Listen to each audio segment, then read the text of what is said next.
Hi everyone, welcome back to another video in the Web Security Academy series. In today's video, we'll be covering lab number 5 in the SSRF module, titled SSRF with Filter Bypass via Open Redirection Vulnerability.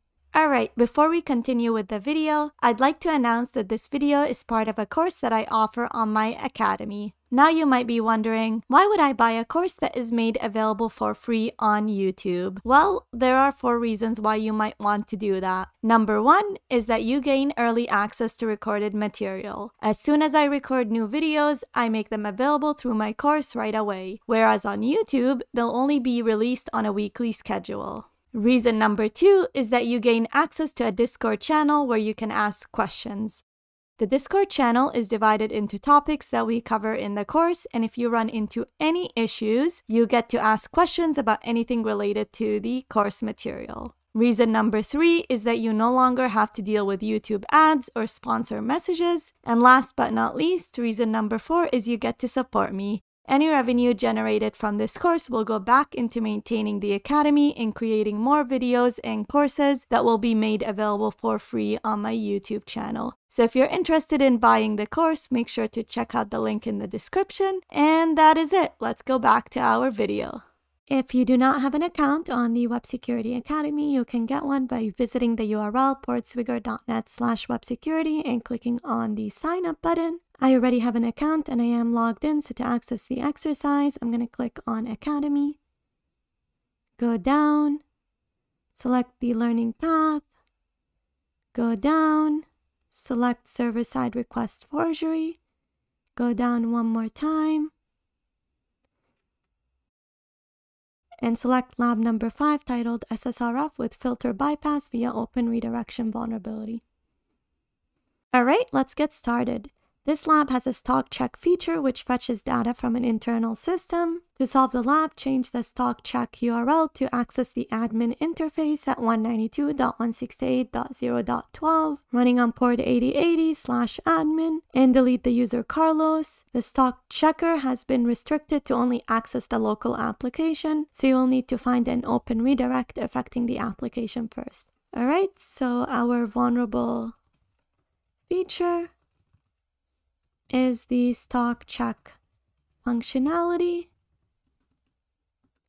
and the goal of the exercise is to change the stock check URL to access the admin interface and delete the user Carlos. So let's put that in here and click on view, toggle word wrap. Alright, this looks much better, and let's create our analysis section.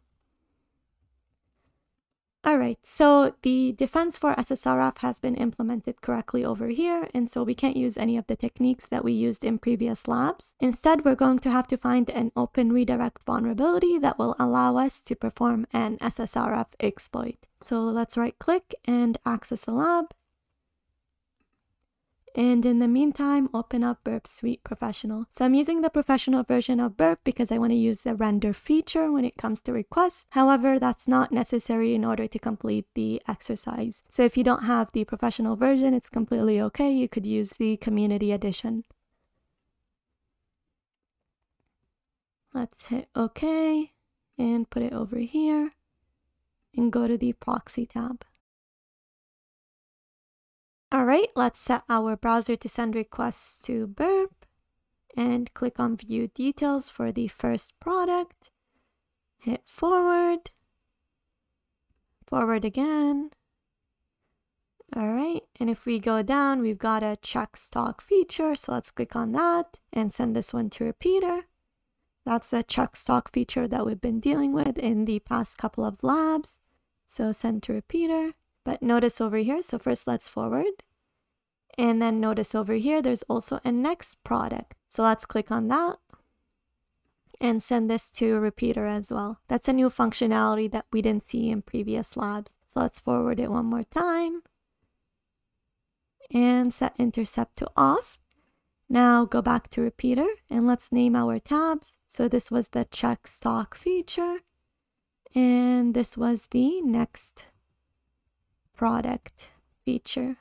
Alright, let's test the check stock feature first. So let's do Ctrl-Shift-U to URL decode it and it's not using a URL, so that's interesting. It's using the path to the application. So it's using the path to the feature that it wants to visit. So in this case, it's product/stock/check product ID is equal to 1. And then when you hit send, it says missing parameter because it's not URL encoded. So if you do Control-Shift-U or Control-U to URL encode it, it gives you the number of items that are available for this product. Okay, so if we give it let's say HTTP localhost, it's likely not going to work because what's going to happen, it's going to append this to the URL of the system that is used in order to check items, which we've seen it in previous labs. It was something like iliketoshop.net. So if we hit send, it says invalid external stock check URL and invalid URL. So this doesn't work. Let's go back. What we're going to do is we need to become creative and try to exploit this vulnerability without having to put in a URL over here, at least not directly. So if we look at next product over here, notice that there's a path variable that if you hit send, what it's going to do, it's going to redirect you to this path in the application. So if we follow redirection, notice over here, it got you to the page product where the product ID is equal to 2. So this is redirecting you to a different location in the application. Let's see if it's vulnerable to an open redirect vulnerability. That's a vulnerability where the application will redirect you to an arbitrary URL. So let's say https www.google.com and see if it redirects us to google.com. Okay, we get a 302. That's a good sign. And if we render over here, we're at the Google page. So this is definitely vulnerable to an open redirect vulnerability. And we're going to use that in order to exploit the SSRF vulnerability in the check stock feature. All right, so the way to do that is instead of have /product/stock/check and then the product ID, what we're going to do is remove this over here and go back to next product and add this path. Now this should be accepted by the system because this is a valid path in the application. So let's copy it and paste it in here. However, instead of the path being /product, where the product ID is equal to 2, what we're going to do is we're going to add the path to the internal system that has the admin interface. So it's HTTP. And we had that in the exercise over here, /admin. So in a real world scenario where you don't have the IP address, what you would do is fuzz the application with all the possible IP addresses until you get one that is running on port 8080. And then from there, you fuzz the application in order to find valid directories, which in this case is admin. But we've done that in one of the previous labs, and so I'm not going to show it in this lab over here. Instead, I'm going to assume that we know the path and we enter it over here. So what's going to happen over here is that the application is first going to validate that the supplied stock API URL is an allowed domain, which it is because, you know, it's coming from /product/next product. And then the application will request the supplied URL, which triggers the open redirect vulnerability. From the path variable, it follows the redirection and makes the request to the internal URL of the attacker's choosing. And so this way you bypass the defenses that were put for SSRF and exploited the vulnerability. So if we hit send, we should see the admin page and we see a missing parameter path. So what we're going to do is URL encode this. So Control-U to URL encode it, hit send, and here we go. We get a 200 response. If we render, we're at the admin page. So I'm just going to copy this right over here and add it in here. So admin page /admin. And then the next thing we want to do is delete the user. So delete user. We're going to go back here, go to raw, and click on and find the user Carlos. And here's the path to delete the user. So it's HTTP 192.168.0.12. And we've got Carlos right over here. Let's copy that. And let's put it under the path variable. So I'm just going to URL decode this one more time. Control-Shift-U, put it in here, and then URL encode it again, just so that I don't make any mistakes. So let's paste this. And then URL encode the entire thing. So Control-U, hit send. And here we go. We deleted the Carlos user, and so we get a congratulations, you solved the lab message. And if we visit the admin page again, hit send, and click on render, we no longer see the Carlos user because the Carlos user no longer exists. All right, so we successfully completed the exercise by using an open redirect vulnerability in order to perform an SSRF vulnerability. The next thing we're going to do is script the exercise in Python. So let's save this over here and go to our Python script. The first thing we're going to do is import the necessary libraries. So import requests, import sys, and import URL lib3. I'm also going to disable any request warnings. So .disable warning URL lib3 .exceptions .insecure request warning. All right, this looks good. And then I'm going to create my proxies variable.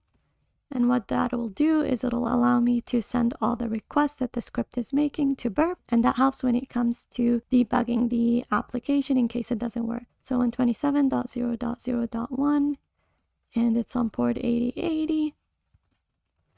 And we'll do that for HTTPS as well. All right, let's click on view and toggle word drop.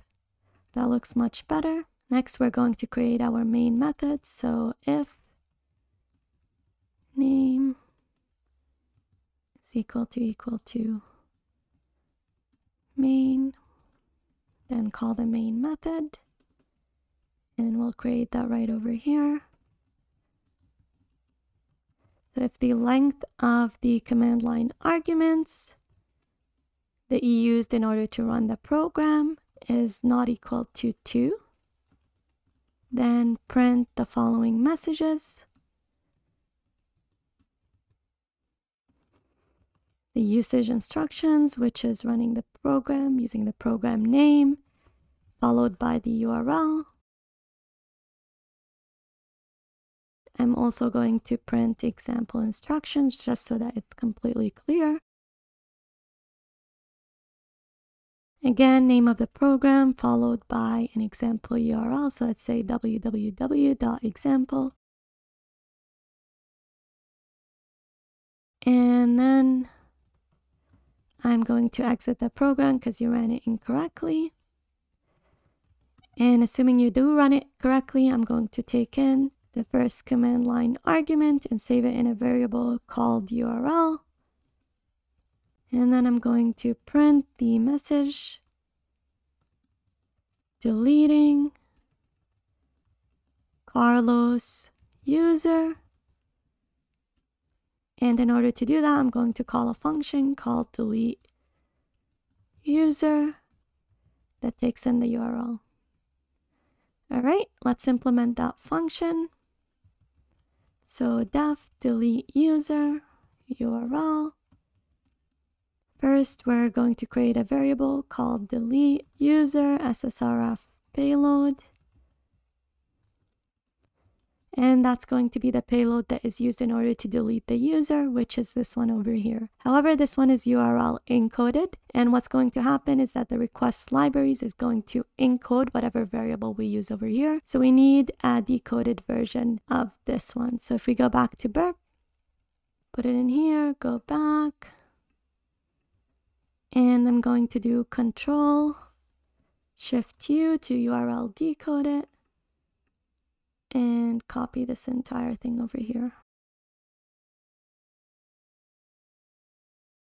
And let's put it in here for reference and in here as well. All right. Next, we need a variable for the path to the vulnerable page, which we get from over here. So it was /product/stock. So let's copy that, put it in here.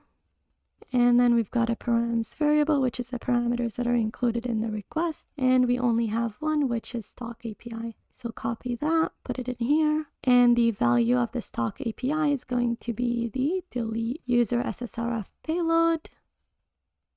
And then what's left is to make the request. So request.post. We're using a post method because this is a post request. So it takes in the URL plus the check stock path.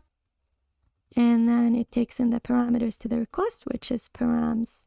And then verify is equal to false because I don't want to verify TLS certificates. And I want the request to be sent to burp. So I'm going to set proxies to be equal to proxies. So what this is going to do is it's going to perform this exact request over here that deletes the Carlos user. All right, the next step is to check if the user is deleted.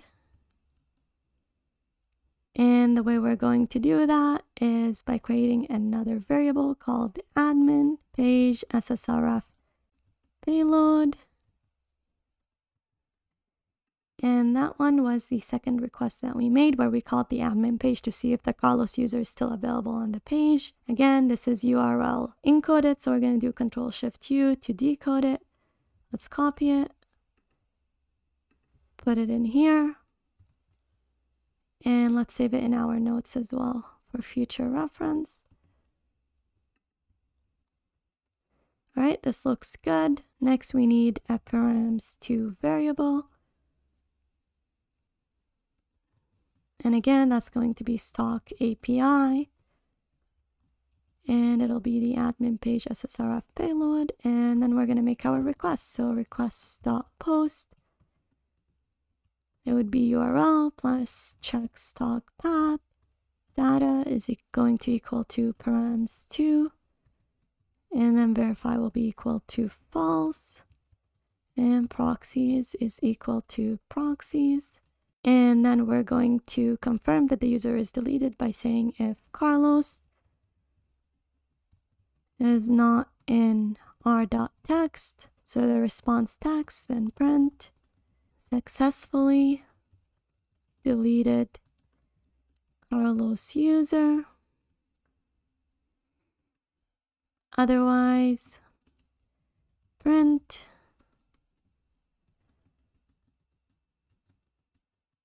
exploit was unsuccessful. All right, this looks good. Let's save it. And what this is going to do is check if the user is deleted. So it'll make this request over here, check if Carlos is on the page. If Carlos is on the page, that means the exploit was unsuccessful. If Carlos was not on the page, that means we've successfully deleted the Carlos user. So we've saved this. Let's go to terminal, new terminal, do Python 3 SSRF lab05.py and the URL of the application, which likely timed out. And it did not, which is super weird. So let's copy this. We might have written the script way too fast. So let's paste it over here and remove this entire thing. And before we run it, I'm going to go to proxy, HTTP history, and hit enter. And we get an error. So on line number 7, we've got proxies is equal to HTTP. That looks good. Okay, and it's not the proxies that is an error. It's this one over here. So there's, for some reason, 2 curly brackets. So let's save it, clear it, and run it again. And here we go. It says it successfully deleted the Carlos user. So if we look over here, the first request that it made was to delete the user. And then the second request was for the admin page. It looked for Carlos in the admin page. It didn't find the Carlos user. And if we click on render, you can't see the Carlos user. And so it displayed the message successfully deleted the Carlos user. All right, so we've successfully completed the exercise by first exploiting the vulnerability manually and then scripting it in Python. In the next lab, we'll look at blind-based SSRF vulnerabilities. If you liked the video, hit the subscribe and share button so that the video reaches a wider audience. Also, make sure to check out my course if you're interested in seeing more videos like this one. Thank you and see you in the next video.